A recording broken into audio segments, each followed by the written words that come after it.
પ્રકરણ 13 ફેરફાર ભૌતિક અને રાસાયણિક. આ પ્રકરણની અંદર આપણે માનવ નિર્મિત ફેરફાર અને આપણી આસપાસ થતા અલગ અલગ પ્રકારના ફેરફાર અને તેની પાછળના કારણોનું સ્પષ્ટીકરણ કરીશું. અને તે માટે નીચેના ચિત્રોના જે પદાર્થ આપેલા છે તેમાં કયા ફેરફાર થાય છે અને કેવી રીતે થાય છે તેની માહિતી લઈએ.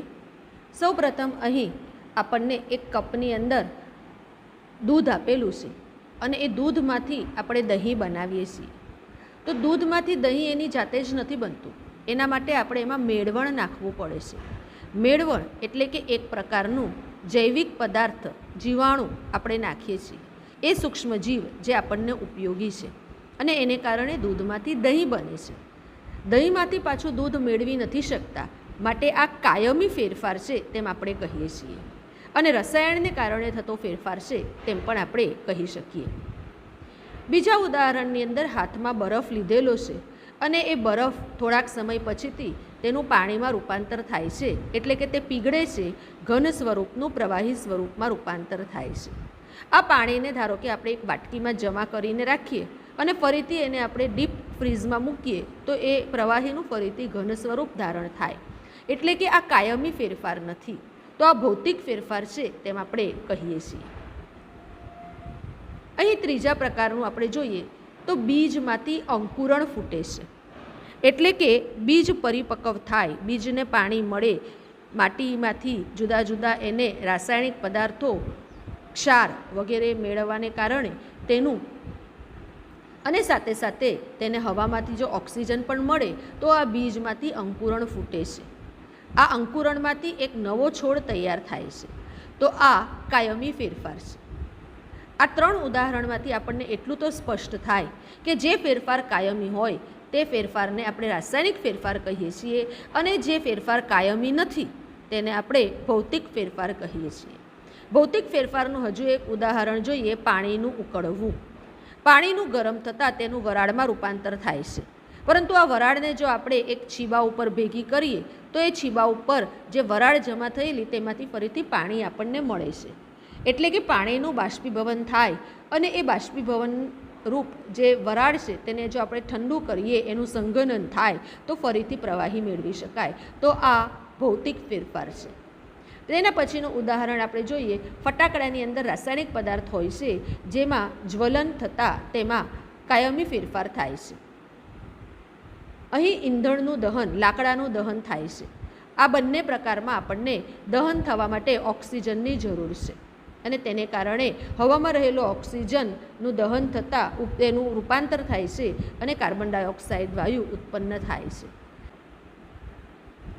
ટૂંકમાં ભૌતિક ફેરફાર એ ફરીથી આપણે મૂળભૂત પદાર્થ મેળવી શકીએ તેવો ફેરફાર છે. હજુ આપણે ઉદાહરણ જોઈએ, પેન્સિલની અણી કાઢવી, રોટલી શેકવી, અન્ન સિઝવવું. આ ફેરફાર આપણા માટે ઉપયોગી છે, તો આવા ફેરફારને આપણે ફાયદાકારક ફેરફાર કહીએ છીએ. પરંતુ અમુક ફેરફાર માણસને હાનિ પહોંચાડે છે. ઉદાહરણ તરીકે દહીં વધારે સમય સુધી રહે તો તે ખાટું અને કડવું બની જાય છે, જેને કારણે આપણે તેનો ખોરાકમાં ઉપયોગ નથી કરી શકતા. ફળ અમુક સમય પછી વધારે પડતા પાકી જાય, જેમ કે કેળાની ઉપર કાળા કે બ્રાઉન કલરના ડાઘા પડે અને તેમાંથી એક ગંદી સ્મેલ પણ આવે તો આપણે તેનો ખાવામાં ઉપયોગ નથી કરતા, કારણ કે તેને કારણે આપણને બીમારી આવે છે. તો આવા ફેરફાર કે જે આપણને નિરુપયોગી છે, બિનજરૂરી ફેરફાર છે, તેને આપણે હાનિકારક ફેરફાર પણ કહીએ છીએ. અહીં આપણે જોઈએ કે કોઈ એક અણીદાર ધારદાર વસ્તુ વડે આપણે ફૂલાવેલો ફુગ્ગો ફોડીએ તો એ તરત જ ફૂટી જાય છે. જ્યારે બીજા ચિત્રમાં આપણે જોઈએ કે એક કાચું કેળું છે, એને પાકતા થોડોક સમય લાગે છે. હજુ વધારે સમય જો એ ઘરમાં પડી રહે તો તેની ઉપર પીળા રંગના ડાઘા દેખાય છે. એ પીળા રંગના ડાઘા ધીરે ધીરે કાળા થતા જાય છે અને આખું કેળું સડી જાય છે. તો આ અહીં કેળામાં થતો ફેરફાર તે 4 થી 5 દિવસનો કદાચ ઓછામાં ઓછો સમય કે વધારે એ કરતાં લઈ શકે, પરંતુ ફુગ્ગો ફૂટવાનું જે કાર્ય છે તે ક્ષણિકમાં થાય છે. તો અમુક ફેરફાર જે છે જે તરત જ એની અંદર આપણને તફાવત દેખાય ફેરફારનો, તો તેને આપણે શીઘ્રકાલીન ફેરફાર કહીએ છીએ. જ્યારે જેને વધુ સમય લાગે એવા ફેરફારને આપણે દીર્ઘકાલીન ફેરફાર કહીએ છીએ.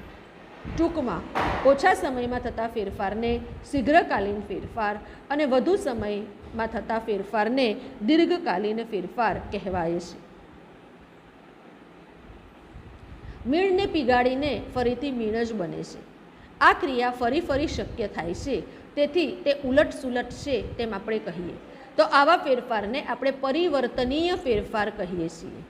બીજું આવું જ એક ઉદાહરણ છે પાણીનું બરફમાં થતું રૂપાંતર. એ પણ પરિવર્તનીય ફેરફાર છે, પરંતુ પાકેલી કેરીનું ફરી પાછું કાચી કેરીમાં રૂપાંતર થતું નથી. લાકડું બળી ગયા પછી તેના રાખમાંથી ફરી પાછું લાકડું મળતું નથી, તો આવા ફેરફારને આપણે અપરિવર્તનીય ફેરફાર કહીએ છીએ.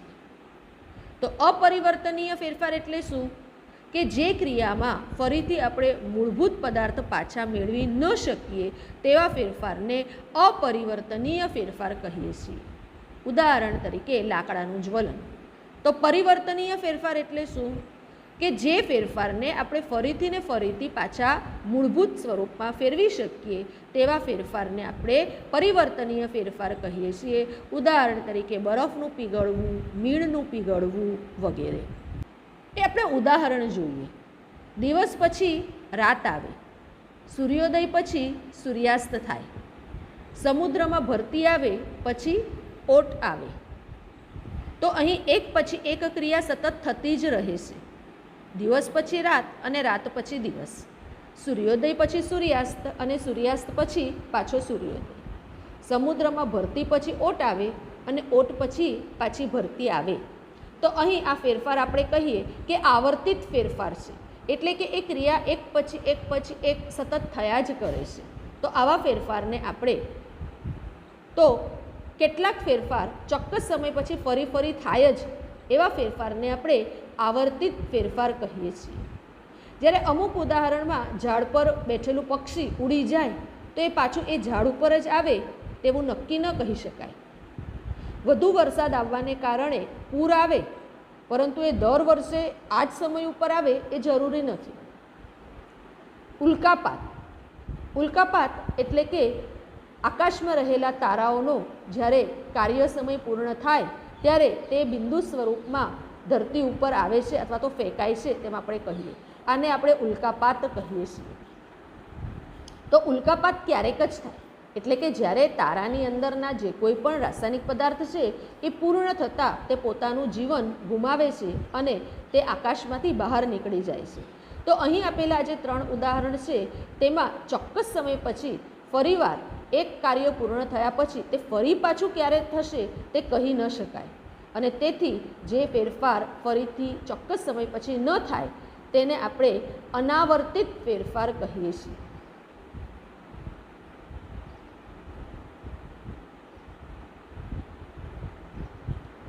તો રાસાયણિક અને ભૌતિક ફેરફાર એટલે શું?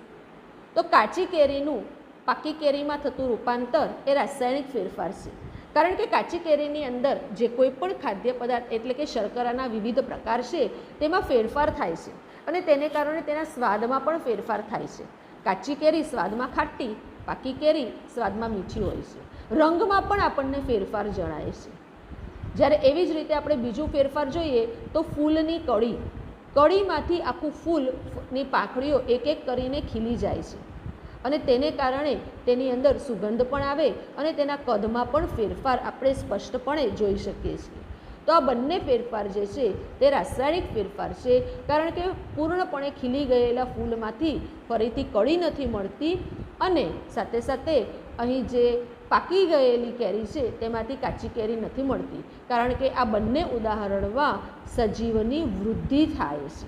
તો વૃદ્ધિ એ એક પ્રકારનો રાસાયણિક ફેરફાર છે. બીજું ઉદાહરણ જોઈએ. અહીં આપણને આપેલું છે લોહ ચુંબક.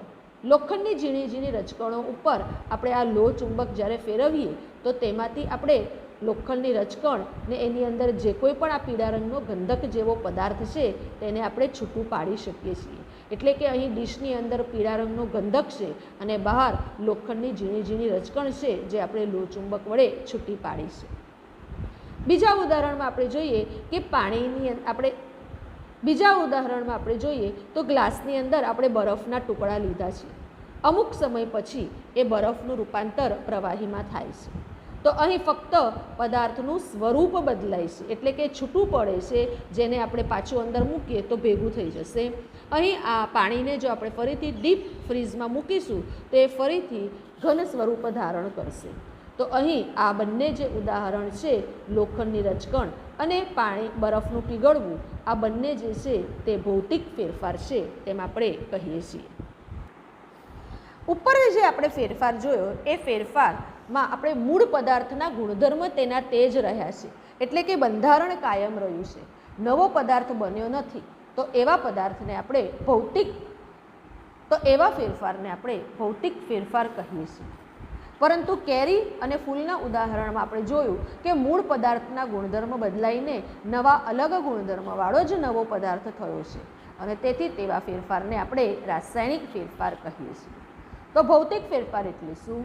તો જે ફેરફારમાં પદાર્થના મૂળ ગુણધર્મ જળવાઈ રહે, ફક્ત તેના કદ અને આકારમાં ફેરફાર થાય તેવા ફેરફારને આપણે ભૌતિક ફેરફાર કહીએ છીએ. જ્યારે રાસાયણિક ફેરફાર એટલે શું? તો જે ફેરફારમાં મૂળ પદાર્થના ગુણધર્મ બદલાઈને નવા ગુણધર્મવાળો એક નવો જ પદાર્થ તૈયાર થાય તેવા ફેરફારને આપણે રાસાયણિક ફેરફાર કહીએ છીએ. પ્રવાહીનું બાષ્પમાં રૂપાંતર થવાની ક્રિયા એટલે જ બાષ્પીભવન. તો કપડાં સુકાવા, સમુદ્રમાંથી મીઠું તૈયાર થવું, આ વગેરે બાષ્પીભવનને કારણે જ શક્ય છે. જલચક્રમાં આપણે વિવિધ ક્રિયાઓનો અભ્યાસ કર્યો જ છે. એ ક્રિયાની અંદર પણ પ્રવાહીના સ્વરૂપ જ બદલાય છે, પરંતુ મૂળ પાણીનો ગુણધર્મ બદલાતો નથી, ફક્ત પાણીનું સ્વરૂપ બદલાય છે.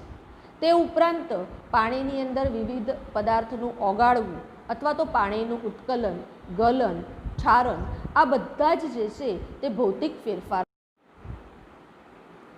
અહીં આપેલ ચિત્રમાં આપણે ધાતુનું ખવાણ એટલે કે ક્ષરણ જોઈએ છીએ. ધાતુનું ખવાણ કે ક્ષરણ એ એક પ્રકારનો રાસાયણિક ફેરફાર છે. પહેલા ચિત્રમાં આપણે જોઈએ તો અહીં લોખંડની ધાતુની ઉપર હવામાં રહેલા ભેજને કારણે રાસાયણિક ક્રિયા થાય છે, અને તેને કારણે તેનો ઓક્સાઇડ એટલે કે આયર્ન ઓક્સાઇડ તૈયાર થાય છે, જે લાલ રંગનો છે, જેને આપણે સાદી ભાષામાં કાટ કહીએ છીએ. તો બીજા ચિત્રની અંદર આપણે જોઈએ તો તાંબુ જે છે તે હવામાં રહેલા ઓક્સિજન ભેજની સાથે રાસાયણિક ક્રિયા કરે છે, અને તેને કારણે લીલાશ પડતા રંગનો એક થર તૈયાર કરે છે.